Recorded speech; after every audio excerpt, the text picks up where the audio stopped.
This is the story of a supercar that breaks all the rules.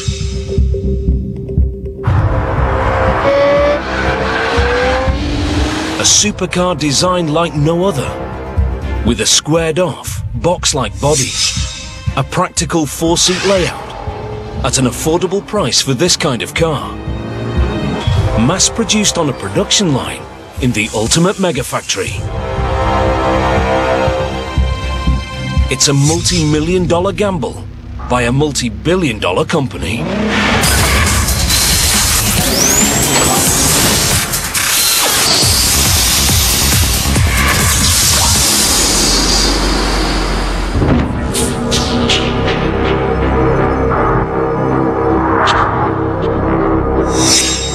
Japanese car maker Nissan builds 5 million cars a year. Not all are created equal.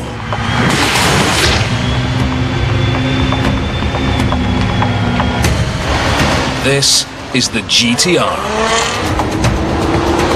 Brutal acceleration.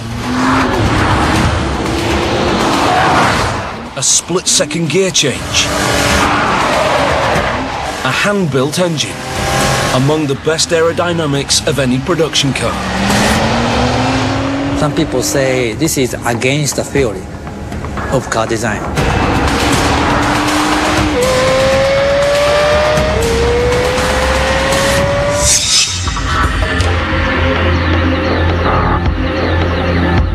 It takes the fight to the likes of Porsche, Lamborghini and Ferrari at a price that undercuts them all.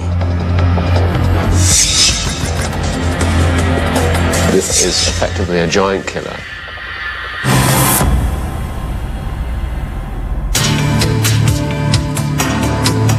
Nissan is the world's 6th largest car maker.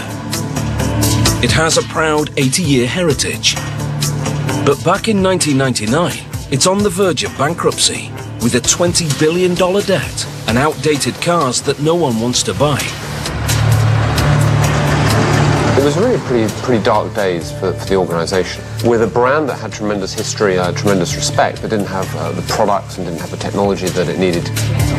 The company appoints a new CEO, Carlos Ghosn, a maverick leader to turn the business around. Of Lebanese descent with French and Brazilian citizenship, Ghosn is one of few foreigners ever tasked with saving a Japanese corporation.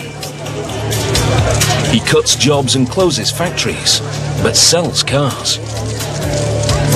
Within 2 years, he turns the $20 billion debt into a $2.7 billion profit. 3 weeks ago, we declared the Nissan revival complete by delivering our most difficult Nissan 180 commitment, 1 million additional sales. It's one of the most dramatic turnarounds in business history. Ghosn becomes a national hero for saving an iconic Japanese brand.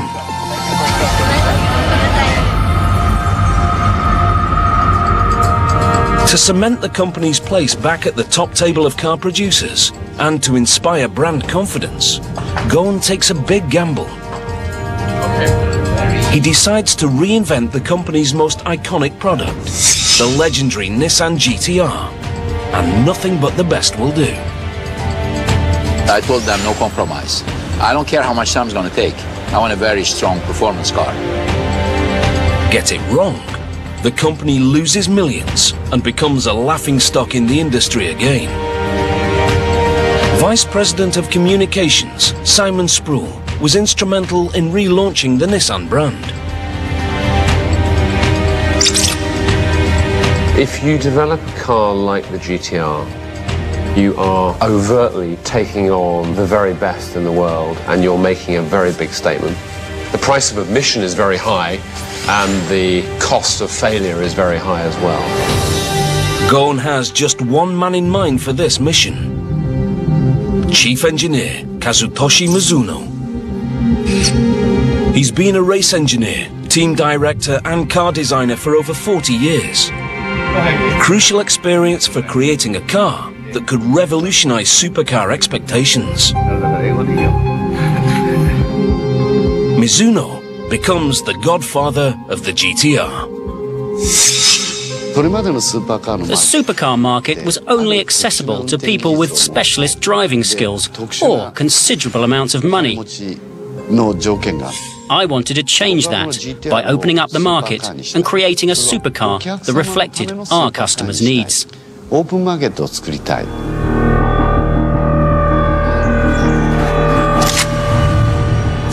The new car must have 4 seats, a trunk big enough for a set of golf clubs, and still be capable of exceeding 300 kilometers per hour on any road with anyone at the wheel. I wanted to create a supercar for anyone, anywhere, anytime, where even the customers themselves would become super. That's what I aspired to. To keep the cost down to just $100,000, he has to rethink the way supercars are built.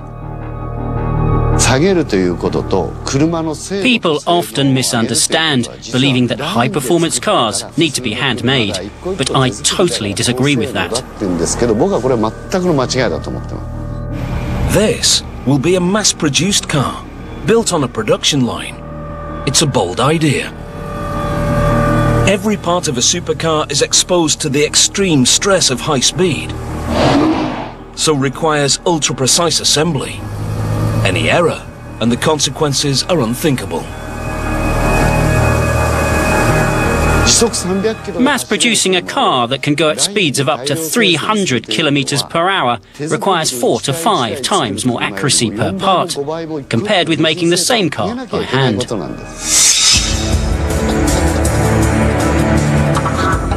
Tochigi, Nissan's state-of-the-art assembly plant, 80 kilometers north of Tokyo, Japan. The size of 600 football pitches, with 5 canteens and a hospital. This is a true mega factory.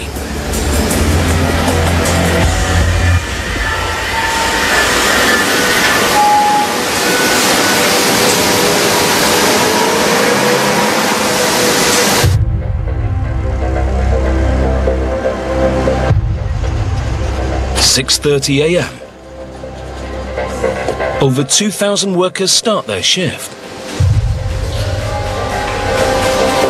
This plant produces 1,000 cars a day. Most are high-volume mid-range models, produced using the latest mass production methods. But 1 in 7 of the vehicles that come down the line is a GT-R. The poster boy of Japanese automotive engineering is assembled by the same people who make 4-door family cars. The production line at Tochigi is over half a kilometer long, with 2 loops consisting of 160 positions. Once the shift begins, the line is relentless. 2.5 minutes is allocated for each position. One GT-R takes 60 hours to build from start to finish. 25 roll off the line every 24 hours.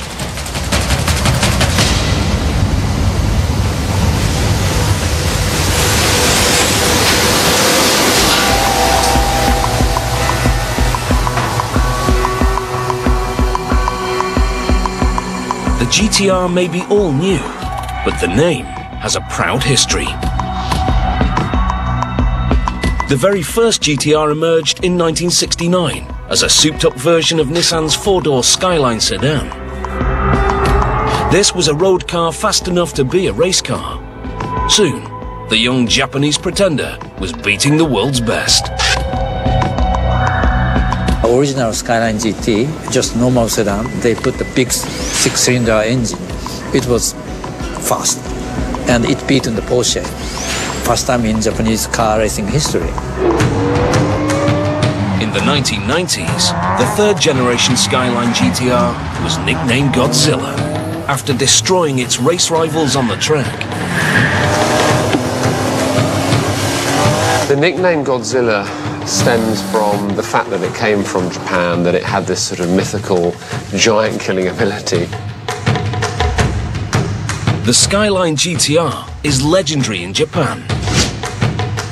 It's revered in popular culture, featuring regularly in the country's manga comics as an iconic hero car.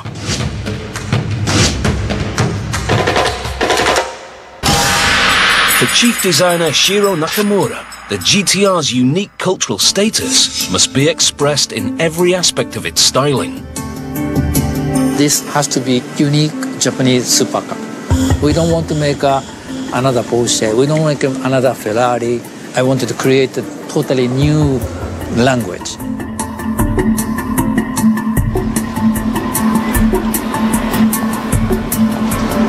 In the West, supercars are curved, sleek and streamlined. The GT-R's bodywork is the polar opposite. It's square, angular and blunt. This angular design takes much of its inspiration from another Japanese graphic creation, Gundam robots.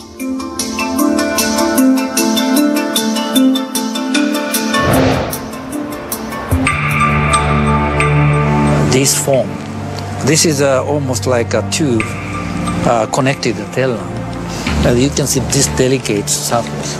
This is the muscle. This guy is male. This is not female.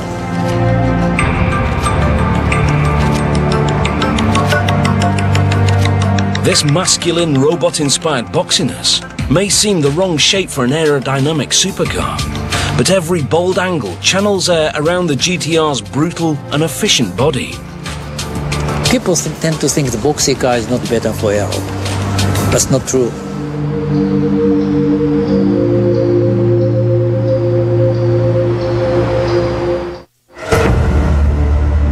It's here, at the wind tunnel in Nissan's technical center, Atsugi, 45 kilometers south of Tokyo, that the bodywork is put to the test. Chief Engineer Mizuno and his team spend weeks reassessing how the exterior design can make use of airflow and improve the GT-R's aerodynamics. A model 40% the size of a real GT-R is positioned on rollers which rotate, simulating speeds of up to 300 kilometers per hour.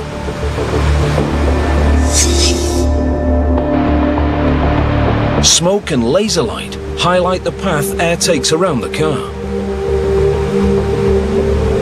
The smoother the airflow, the better the aerodynamics, and the lower the drag.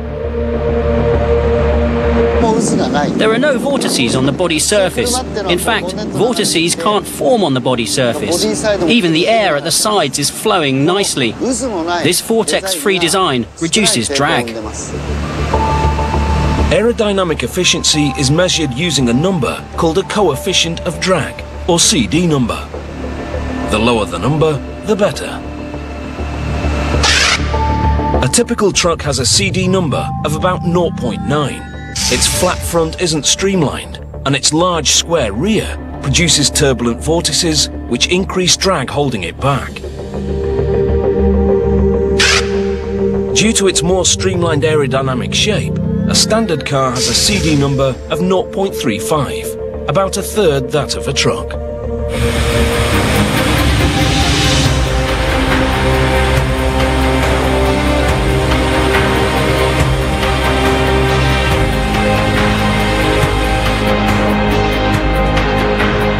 All the hours in the wind tunnel pay off. The chiseled GT-R has a CD number of just 0.26. One of the lowest for a car in production today. This car has a very, very good aerodynamics. Every detail is designed for better aero. Aerodynamics is crucial to many aspects of the car's performance. With his racing background, Chief Engineer Mizuno is experienced in getting the most out of the airflow as it passes over the car. Air that hits the top of the bumper bar or the front spoiler is actually directed sideways. Using the force of this airflow, the braking system is cooled, the engine compartment is cooled, and downforce is produced at the same time.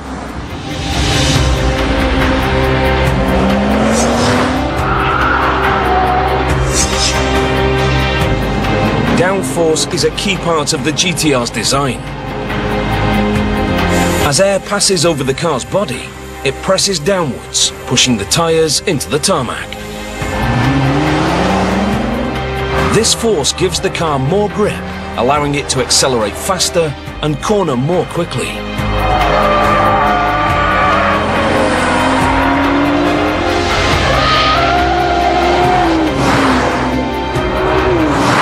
Optimizing that characteristic of so-called boxy design and better aero, we achieved it.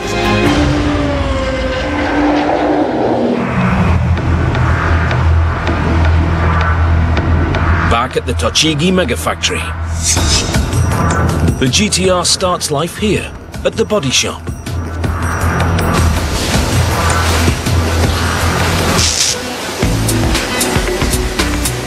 "341 robots join its steel, pressed aluminium and high-tech carbon fibre cabin together, clamping, squeezing and spot welding the body shell.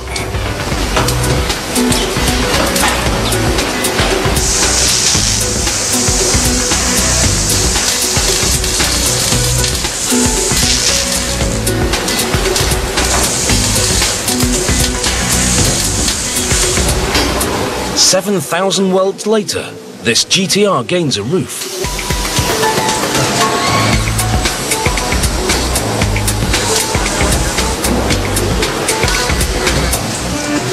And the robot's work is done. The completed cabin is whisked up to a superhighway in the sky.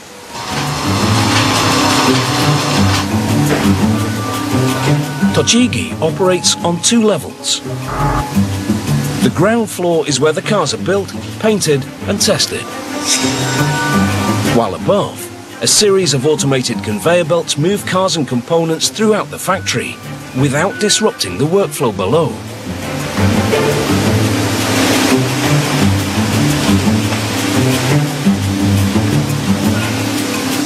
Now the bare GT-R cabin is ferried from the body shop to paint. Only authorized personnel are allowed in the paint booth. Nissan are scrupulous about keeping any dust, which can ruin a paint surface, out, so television cameras aren't allowed in.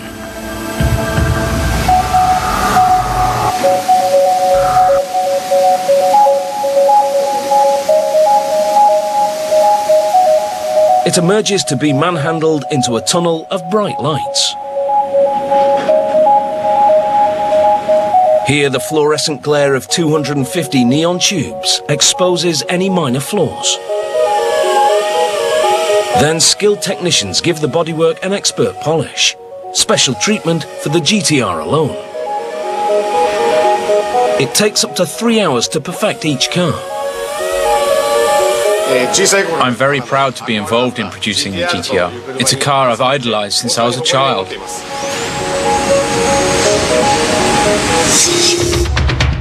The painted and polished cabin moves from paint to assembly. It descends from the skyway onto position 1.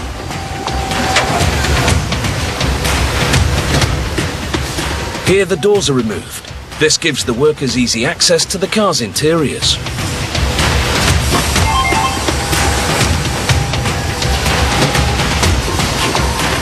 With the doors out of the way, the internal wiring bundles and dashboard are fitted with split-second efficiency.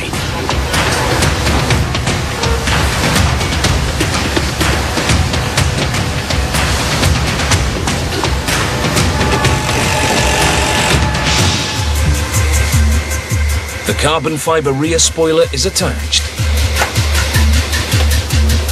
And then the body is whisked up and over a factory walkway, before continuing along the neighbouring line.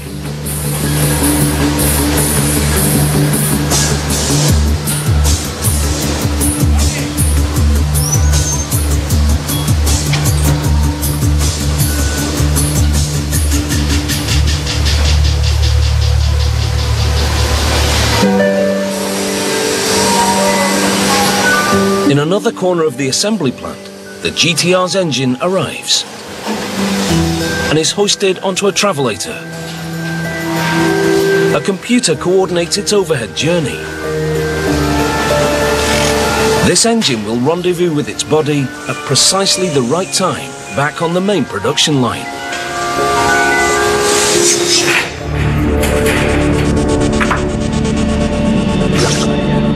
GT-R's engine is the most powerful production engine Nissan has ever built.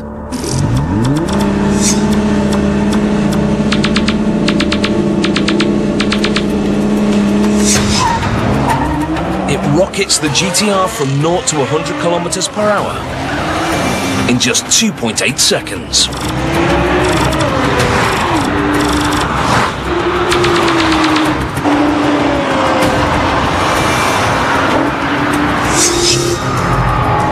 The engine is built in Yokohama, 30 kilometers south of Tokyo.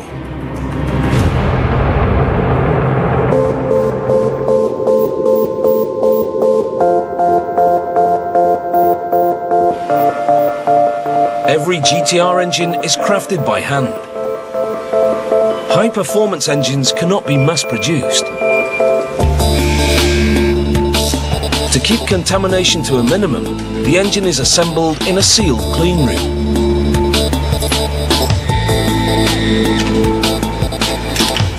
Over 4 hours, one of 13 highly skilled artisans, known in Japanese as Takumi, builds each engine from start to finish.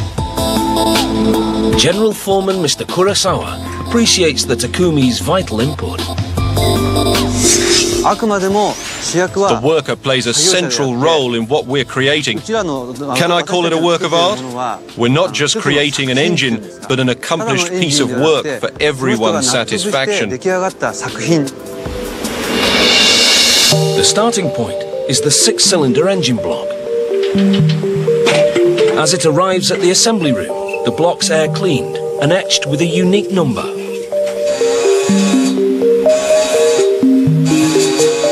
And then passed through an airlock and into the clean zone, where a master craftsman awaits.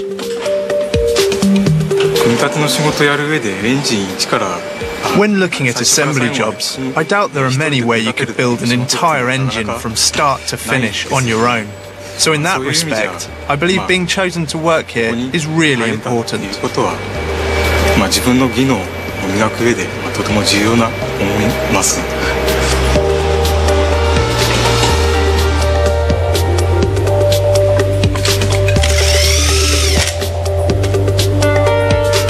The tension on every nut is critical. A $1 million machine verifies the torque.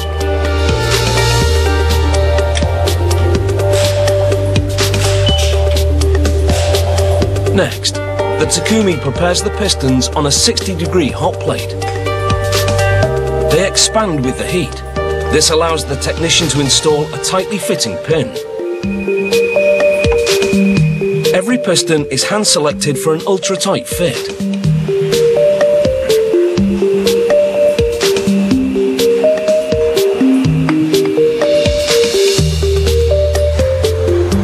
The cylinder head is bolted in place. Now the engine is fine-tuned to perfection. The Takumi measures and, if necessary, adjusts vital clearances within the engine's moving parts to within a 100th of a millimeter. A gap too big or small will compromise the engine's performance. No automated production line can achieve such high precision. It's the human touch that makes all the difference. The specifications have been narrowed down to about half that of an ordinary engine, which is incredibly tight.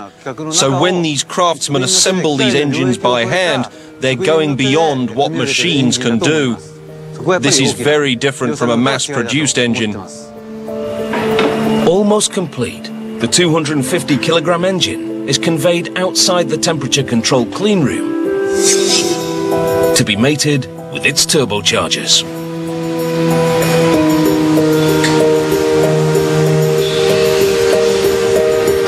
Turbochargers are one of the simplest, most compact ways to increase an engine's power without increasing its weight. They can add up to 50% more horsepower by forcing extra air and fuel into the engine.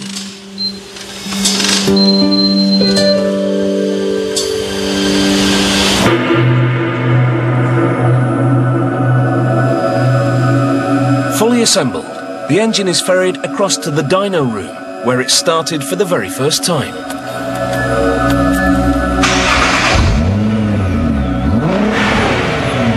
In an hour-long assessment, 38 tests verify everything from horsepower output to torque. This data, individual to each engine, is saved and given to the new owner. Still, the workers worry whether they've done enough.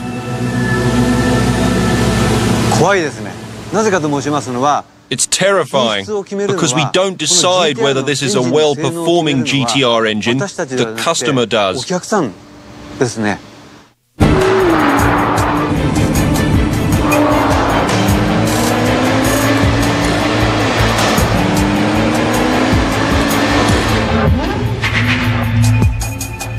Although this hand-built engine is powerful, Chief Engineer Mizuno chose the V6 for its size rather than its power.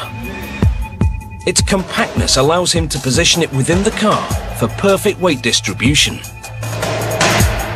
I want to make it clear that the role of the engine is not just to give power to the car.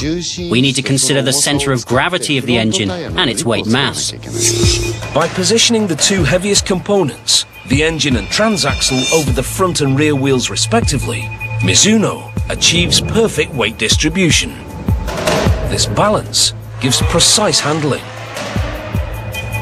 Mizuno's next trick is to get the engine's 545 horsepower onto the road effectively. To do this, he throws the car design rulebook out of the GT-R's window. Conventional thinking dictates that a lighter car accelerates faster.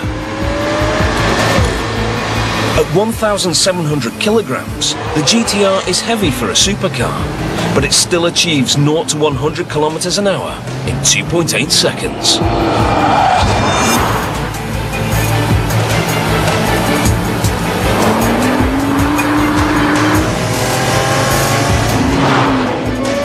By spreading the GT-R's mass evenly across all four wheels, Mizuno maximizes grip and acceleration. Weight distribution is key to the GT-R's supercar status and smooth ride.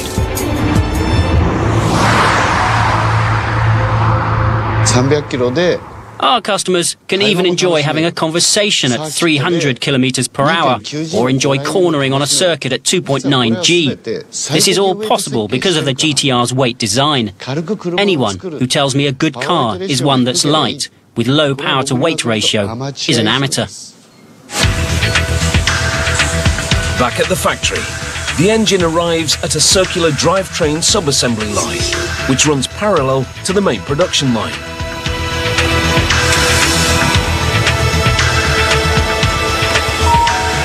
Here, the engine is paired with the GT-R's transaxle, which contains a gearbox.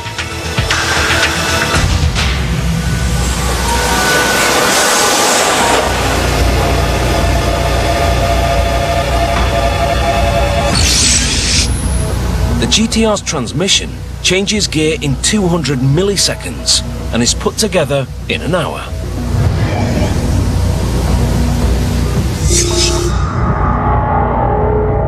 Nagoya, 270 kilometers west of Tokyo. Here, the Aichi Kikai plant is home to the GT-R's gearbox assembly room, an area that aspires to aerospace levels of cleanliness. The room is kept at a higher pressure than outside, ensuring a constant outflow of air and contaminants. Just like the engine, master craftsman the Takumi hand-build the gearbox, assembling its 19 cogs in just 7 minutes. The 6-speed automatic gearbox is state-of-the-art. It's the world's first independent rear-mounted dual-clutch transmission. Dual clutch means one for the odd gears and one for the even. When you change into odd, the next even gear is set and waiting.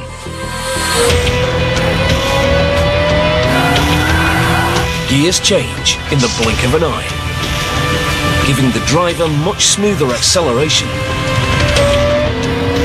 We can't have a transmission that feels jumpy and jerky when changing gears and has problems with friction and backlash. As soon as the pedal is pressed, the engine should generate power smoothly, with precision.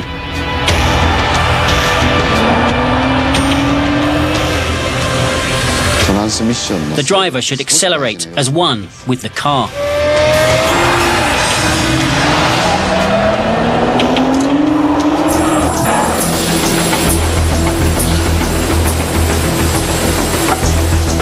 The Takumi house the gearbox in its casing and flush it with oil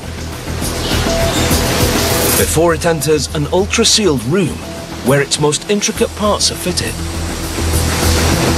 Finally, it's delivered to a high-tech testing machine that verifies the transmission's split-second shifting speeds. With using this final tester, we can guarantee not only the quality but also the performance for the customer. The whole production line relies on this testing machine being in tip-top condition.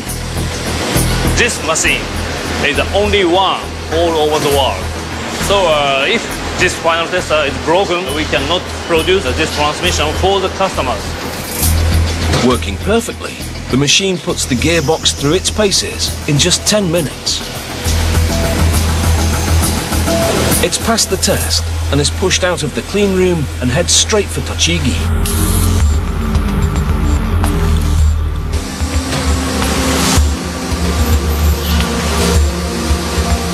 Here, a worker constructs the rear transaxle, transmission, brakes and suspension unit.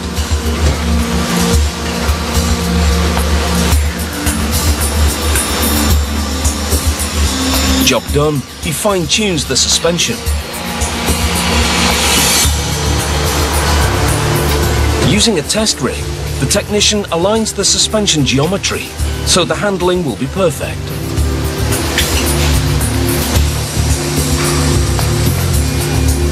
The green light tells him it's bang on.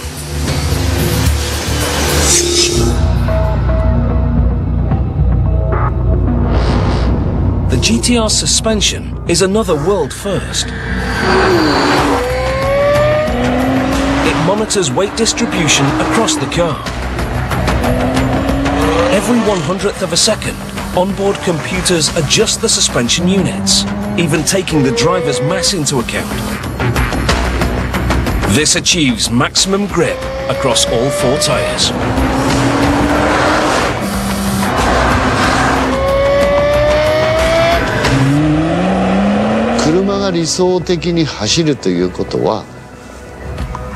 Ideally, when braking, accelerating or cornering a car, the load on each of the 4 tyres, or its grip, should be equal. That's the best condition. That's why we developed an asymmetrical suspension system to correct weight distribution and ensure load is always evenly distributed between the 4 tyres.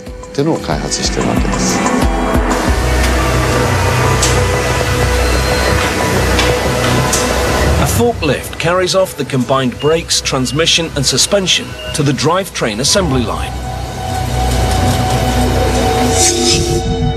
The drivetrain assembly line swings round to meet the main production line. A computer has calculated exactly which model of car is where on the main production line, and it's coordinated a drivetrain to meet that car. It's crunch time for these line workers. Drivetrain fitting is complicated for all the models at Tochigi, but more so for the GT-R, where an extra worker is needed to perform this task. The most difficult thing about building this GT-R is attaching the drivetrain. Usually, work is carried out in teams of 4 at the body mount stage, but because the GT-R is a special car and we have to attach the clutch shaft, we assemble in teams of 5. The 5th worker is another Takumi, a highly skilled technician able to fit the GT-R's complicated drivetrain.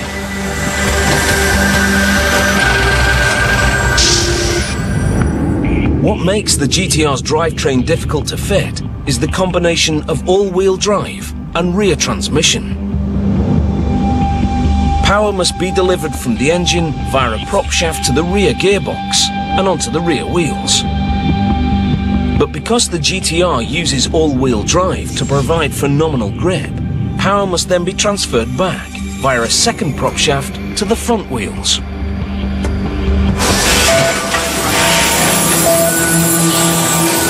This means there's almost double the work.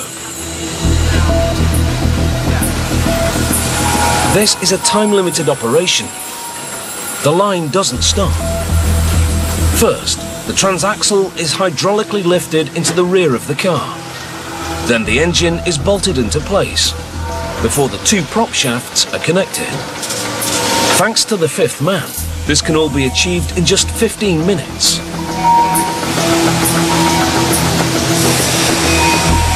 Job done.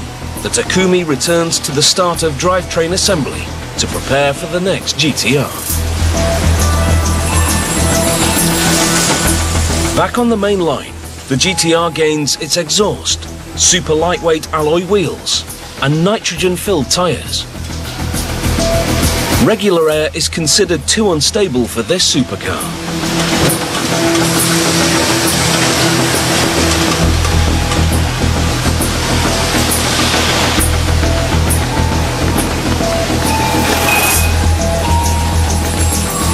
The seats and steering wheel are fitted,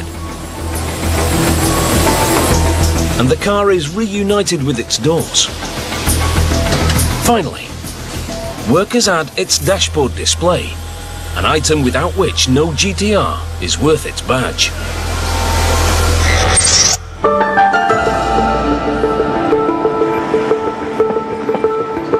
The onboard dash display gives detailed information about the car's performance and has always been a big part of the GT-R's appeal. For the new car, the decision was made to update this feature. To do so, Mizuno turned to an old friend, Kazunori Yamauchi.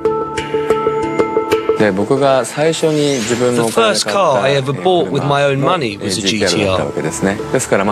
So it's a sports car that has a special place in my heart. But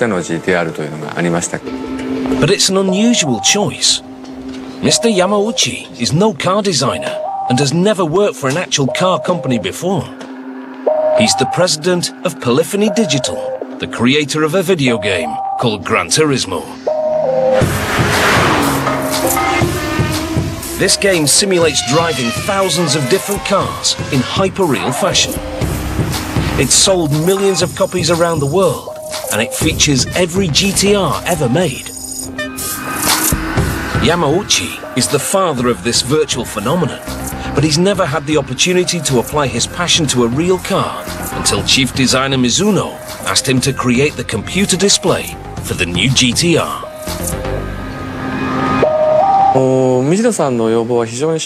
The request I received was really simple.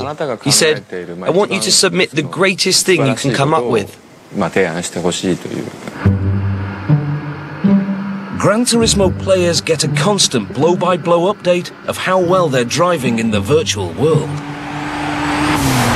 For Yamauchi, there was no reason GT-R drivers in the real world should not get the same. I love to drive, and I drive every day. By doing this, I realized that gaining this knowledge while you're driving is actually a form of entertainment in itself. The multi-function display Yamauchi and his team come up with delivers a wealth of information on the drivers and the car's performance, from G-forces to steering angle.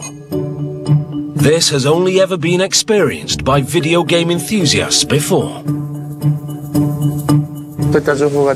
By having information appear, driving becomes anything but boring. You experience a level of enjoyment like nothing you've ever experienced before. GT-R built its reputation and got its name in the virtual world first.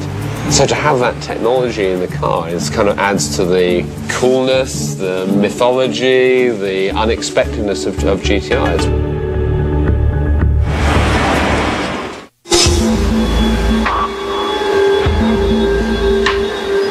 at the factory. After its first drink of fuel, the almost complete car is revved up and off the production line and into the inspection zone.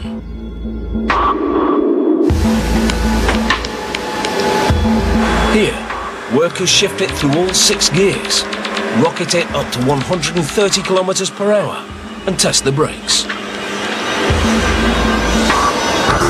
Then it's into another tunnel of bright lights to check for any paintwork imperfections.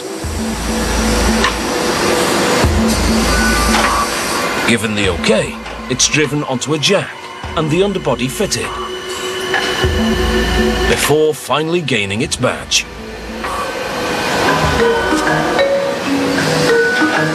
Now, it's off to burn some rubber.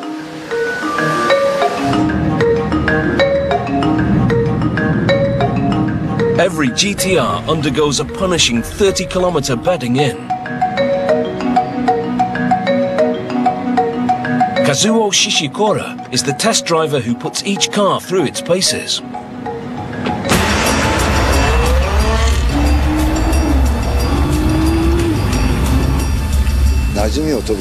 We drive at about 50 to 60 kilometers per hour on rough roads to really jolt the suspension and wheels. The brakes, clutch and transmission are also worked hard to ensure they're race ready. Again, the GT-R is the only car produced at Tochigi to receive this special treatment. As soon as the customer takes receipt of the car, they can drive it on a race circuit.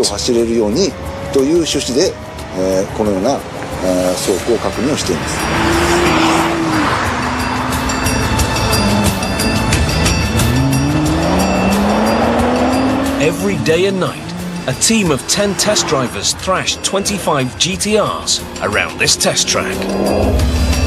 It's an enviable job.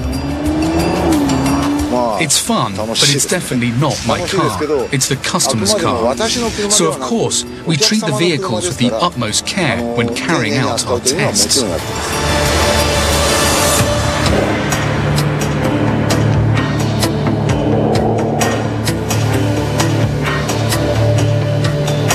Back in the factory, after a wash and dry,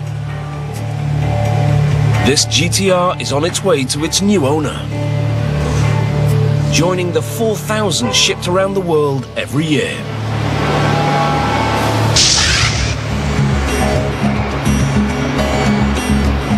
But Chief Engineer Mizuno is never satisfied. He strives to improve his masterpiece. Every year, he rolls out a new variant to keep this car evolving. We create a new product every year because we want to unveil something new to our customers every year. By continuously developing the car, it shows our seriousness and dedication. This year's version has an engine boosted by 20 horsepower, enhanced aerodynamics, and superior suspension.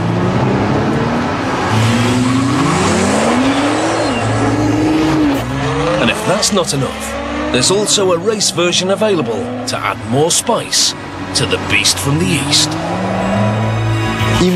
Even now, I'd say that I've only been able to achieve about 80% of what I initially wanted from the GT-R. As for that remaining 20%, I want our customers to be eagerly awaiting the GT-R's evolution. This isn't the end of the story, this is just one of the chapters, and I think that's the really cool thing about a vehicle like the GT-R.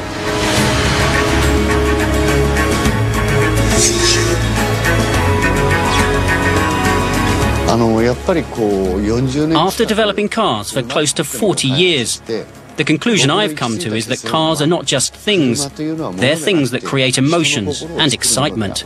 We're providing someone with a best friend.